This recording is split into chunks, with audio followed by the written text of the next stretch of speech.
Hello, good morning students. कैसे हैं आप? चलिए हम शुरू करने जा रहे हैं लेंचो वाला लेसन। देखिए, इम्पोर्टेंट बात यह है दोस्तों कि देखिए इंग्लिश को सीखना एक नेचुरल तरीके से ज़्यादा ज़रूरी होता है। ठीक है ना? आप रटी रटाई इंग्लिश हर जगह आपके काम नहीं आ सकती। हम कुछ चीज़ें रट लेते हैं, बाद में अपने फ्रेंड सर्किल में या अपने रिलेटिव्स के यहाँ पर जाकर के हमें बहुत अपोलोजाइज और बहुत अपसेट फील करना पड़ता है जब हम रटी रटाई इंग्लिश से अपने काम को चला नहीं पाते हैं। लेकिन यहाँ पर ऐसा कुछ नहीं है, हम लोग बहुत सिंपल तरीके से हम यहाँ पर वर्ड टू वर्ड आपको ट्रांसलेट कराएंगे। ठीक है ना? हमारे पढ़ाने का बिल्कुल एक बेसिक तरीका है, जो एक नेचुरल तरीका कह सकते हैं आप, कि हम वर्ड टू वर्ड चलते हैं। जैसे कि आप देख रहे हैं यहाँ पर कि हमने क्या किया, यहाँ पर चीज़ों को बिल्कुल सिंपलीफाई किया है और आसान तरीके से बताने की कोशिश की है। ठीक है ना? तो इसी तरह से आप हमारे साथ बने रहेंगे। चलिए आज की वीडियो शुरू करते हैं। आज हम पढ़ने पढ़ने वाले हैं कहाँ से भैया? डोंट बी, यहाँ से डोंट बी सो अपसेट, यहाँ से आज हम पढ़ने वाले हैं। बात क्लियर है? चलिए, इससे पहले कि हम आगे बढ़ें, वीडियो को प्लीज लाइक कर लेंगे, आप शेयर कर लेंगे। एक एक वर्ड की मीनिंग आप लिखेंगे, याद करेंगे। जितने ज्यादा वर्ड्स याद रखेंगे उतना ज्यादा आपके लिए फायदेमंद होगा। चलिए आगे बढ़ते हैं। सबसे पहले हम शुरू करते हैं, डोंट बी सो अपसेट। ठीक है? चलिए क्या कह रहे हैं कि don't be so upset. Don't be, मत होइए, सो इतना ज्यादा। सो का मतलब इतना। डोंट बी सो, इतना मत होइए, अपसेट मीन्स उदास, दुखी, उदास। डोंट बी सो अपसेट, इतना ज्यादा उदास मत होइए। इवन दो, हालांकि। इवन दो मीन्स हालांकि। इवन दो, हालांकि। ये पूरे का ट्रांसलेशन है हालांकि। Even though. ठीक है ना? इवन दो, हालांकि। दिस सीम्स, ये ऐसा लगता था। दिस मिस यह है। दिस सीम्स मिस लगना। दिस सीम्स ऐसा लगता था, लाइक जैसे कि अ टोटल लॉस, जैसे कि पूरा का पूरा नुकसान हो गया हो, हानि हो गई हो। ठीक है ना? हानि, लॉस, नुकसान। जैसे कि सारा का सारा नुकसान हो गया हो। रिमेंबर, याद रखिए। याद रखिए। No one dies of hunger, कोई भी भूखा नहीं मरता है। नो वन का मतलब होता है कोई भी नहीं। नो वन का मतलब होता है कोई भी नहीं। डाई का मतलब होता है मरना। आप समझते हैं कि ये क्या है? हमारा प्रेजेंट इंडेफिनिट का सेंटेंस है। No one dies of hunger, के भूख की वजह से। भूख, हंगर का मतलब भूख। और अगर इसको हम पढ़ें, इसको बना दें हंगरी, इसका मतलब बन जाएगा भूखा, तभी बन जाएगा एक एडजेक्टिव। भूखा, भूखा कैसे भी लिख सकते हैं आप लोग। और भूखा, कैसे, का पे डंडा भी, भूखा ऐसे भी लिख सकते हैं। तो no one dies of hunger, कोई भी भूख की वजह से नहीं मरता है। या इसका आप ट्रांसलेशन कर सकते हैं, कोई भी भूखा नहीं मरता है। मैं यहाँ पर लिख रहा हूं। ठीक है ना? कोई भी भूखा,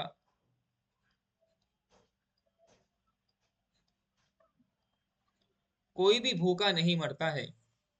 दैट्स व्हाट, यही वो चीज है। दैट्स व्हाट, यही वो चीज है। दे से, जो वो कहते हैं। दे का मतलब वे, यानी लोग, यानी लोग ऐसा ही कहते हैं। सेम इस कहना आप समझते हैं कि सेम इस कहना, यह प्रेजेंट इंडेफिनिट है। दे की वजह से यहाँ पर फर्स्ट फॉर्म लेकर के आ रहे हैं। दैट्स व्हाट दे से, यही वो चीज है जो वो कहते हैं।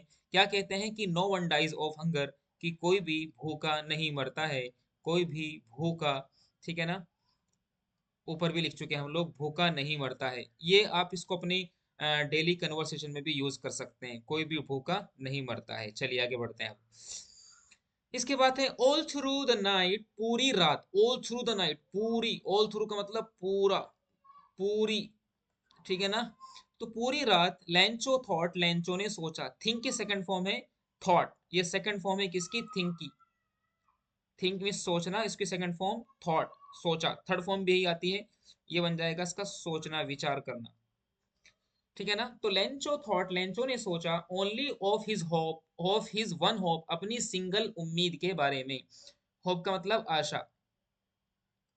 अपनी अकेली, his, only of his one hope, अकेली आशा के बारे में सोचा। ठीक है ना? अकेली उम्मीद के बारे में सोचा, और वो क्या थी? द हेल्प ऑफ गॉड, वो उम्मीद थी ईश्वर से मदद की। हेल्प मीन्स सहायता, ईश्वर से यानी खुदा से। सहायता की उम्मीद थी ऑफ गॉड, खुदा से, ईश्वर से, अल्लाह ताला से। ठीक है ना? The help of God, whose eyes, जिसकी आंखें, हुज का मतलब जिसकी, हुज का मतलब किसका, किसकी, किसकी ये भी होता है, और हुज का मतलब जिसका, जिसकी, जिसकी भी होता है। हुज आईज, जिसकी आंखें, जिसकी आंखें, ठीक है ना, एज ही हैड बीन, जैसे कि उसको, हैड बीन इंस्ट्रक्टर, जैसे कि उसको सिखाया गया था। इंस्ट्रक्ट का मतलब होता है सिखाना, इंस्ट्रक्ट का मतलब होता है सिखाना, और हिंदी में बोलते हैं इसी को निर्देश देना। क्या देना? निर्देश देना। ठीक है ना? हैड बीन इंस्ट्रक्टर, जैसे इसको सिखाया गया था। सी एवरीथिंग, हर चीज को देखना। सी एवरीथिंग, हर वस्तु को देखना, या हर चीज को देखना। ठीक है ना? हर चीज को देखना। इवन व्हाट इज डीप, यहाँ तक कि वो चीज भी, इवन का मतलब यहाँ तक की। ठीक है ना? यहाँ तक कि वह चीज भी, व्हाट इज डीप, जो गहराई में है। ठीक है ना? इन वंस कॉन्शियंस, किसी के दिल में। कॉन्शियंस का मतलब दिल, अंदर की बात। किसी के दिल में क्या है वो सब भी उसको सिखाया गया था। Lencho was an ox of a man, Lencho एक मेहनती आदमी था। देखिए ऑक्स बोलते हैं बेल को, ठीक है ना, बेल को बोलते हैं। लेकिन यहाँ पर ओक्स का मतलब वो नहीं। देखिए बेल क्या होता है? बेल एक बहुत मेहनती होता है, क्या करता है? हार्ड वर्किंग होता है।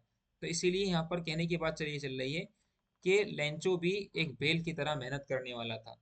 तो Lencho was an ox of a man, Lencho एक मेहनती आदमी था। ऑफ अ मैन, एक मेहनती आदमी था। Lencho was an ox of a man, इसका इतने का ट्रांसलेशन करेंगे आप, ऑफ, ठीक है ना, ये क्या है आपका? ऑफ अमेन, और ये पूरा का पूरा इसका ट्रांसलेशन करेंगे कि एक मेहनती आदमी था। ठीक है ना भैया? इतने का translation. Lencho was an of of ox a man, ox of a man, एक मेहनती आदमी था। वर्किंग, जो काम करता था। वर्किंग, काम करने वाला था। वर्किंग, काम करने वाला था, काम करने वाला था। ठीक है ना? लाइक एन एनिमल, एक जानवर की तरह। एनिमल जानवर, आप जानते हैं। एक जानवर की तरह काम करने वाला था। इन द फील्ड्स, खेतों में। ठीक है ना? खेतों में जानवरों की तरह काम करने वाला था। बट लेकिन स्टिल, अभी तक भी। स्टिल का मतलब अभी तक, मैंने आपको पहले ही बताया था कि स्टिल का मतलब दो दो मीनिंग होती है स्टिल की। एक स्टिल का मतलब होता है शांत, क्या होता है? शांत। और एक स्टिल का मतलब होता है अभी तक, अभी तक। दो मीनिंग होती है, याद रखेंगे। ठीक है ना? तो लेंचो क्या है? बट लेकिन, स्टिल अभी तक, ही न्यू, उसको पता था। ये नो की सेकंड फॉर्म है जानना, नो की सेकंड फॉर्म है न्यू, जानना। क्या है सेकंड फॉर्म? जानना। वो जानता था हाउ टू राइट, के लिखना कैसे है, यानी अब तक भी वो लिखना जानता था। बात है।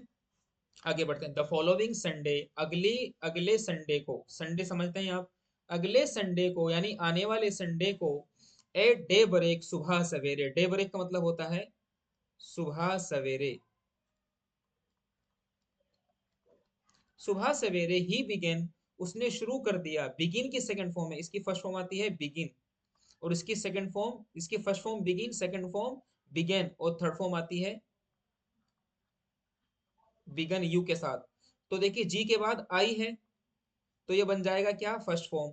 और अगर ए है तो सेकंड फॉर्म, और अगर यू है तो थर्ड फॉर्म, याद रखेंगे।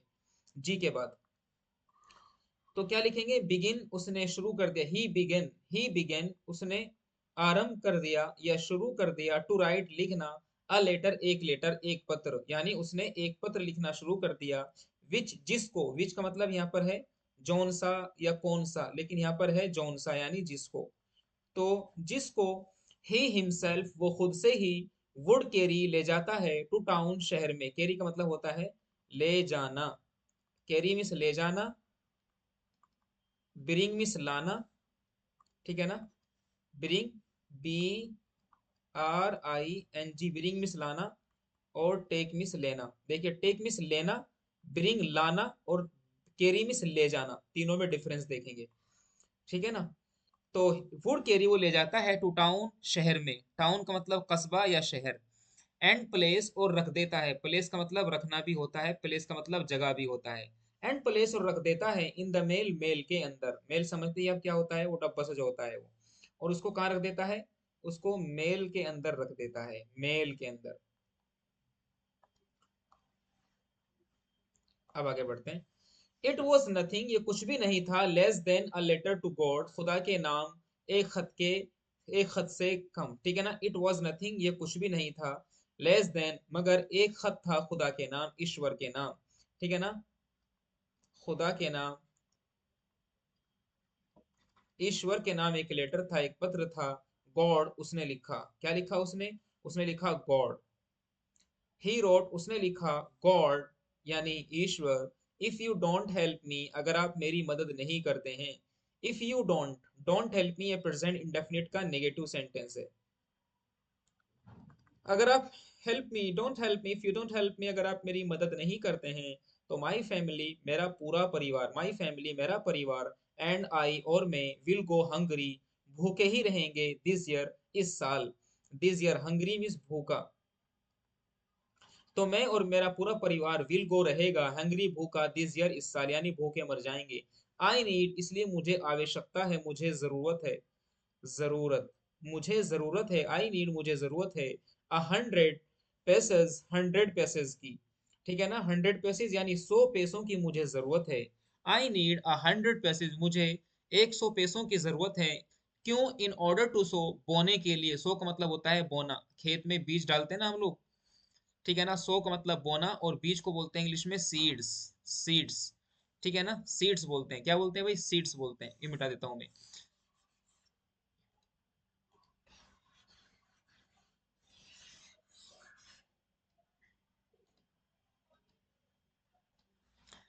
इन ऑर्डर टू सो, बोने के लिए, माई फील्ड अपने खेत को, अगेन दोबारा, तो मुझे, आई नीड 100 पैसेज, मुझे 100 पैसों की जरूरत है, in order to sow my field अपने खेत को बोने के लिए, अगेन दोबारा, एंड टू लीव और जिंदा रहने के लिए, जिंदगी गुजारने के लिए, अनटिल द क्रॉप कम्स जब तक कि दोबारा फसल आए, क्रॉप का मतलब होता है फसल, ठीक है ना, फसल, क्रॉप जब तक कि फसल आए, बिकॉज इसलिए कि, द हेल स्टॉर्म इसलिए कि ओले बारी हुई है, हेल का मतलब होता है ओला, और स्टॉर्म का मतलब होता है तूफान, तो ओले वाला तूफान, हेल का मतलब क्या होता है, ओला, इसलिए कि आंधी तूफान ओले की वजह से नुकसान बहुत ज्यादा हो गया, उसने पूरा लिखा है क्योंकि बहुत ज्यादा क्या हो गया है, तूफान आया है।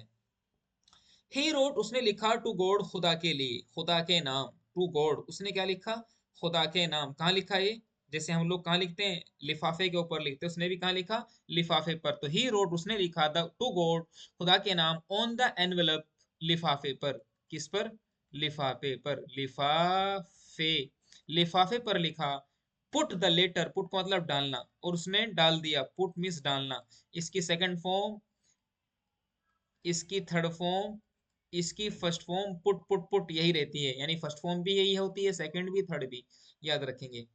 तो उसने क्या किया, पुट डाल दिया, ये सेकंड फॉर्म है, पुट द लेटर डाल दिया, इनसाइड अंदर की, अंदर डाल दिया, एंड और स्टिल ट्रबल्ड मगर वो अभी तक भी परेशान था, स्टिल का मतलब अभी तक, मगर अभी तक ट्रबल्ड वो परेशान था, परेशान होना,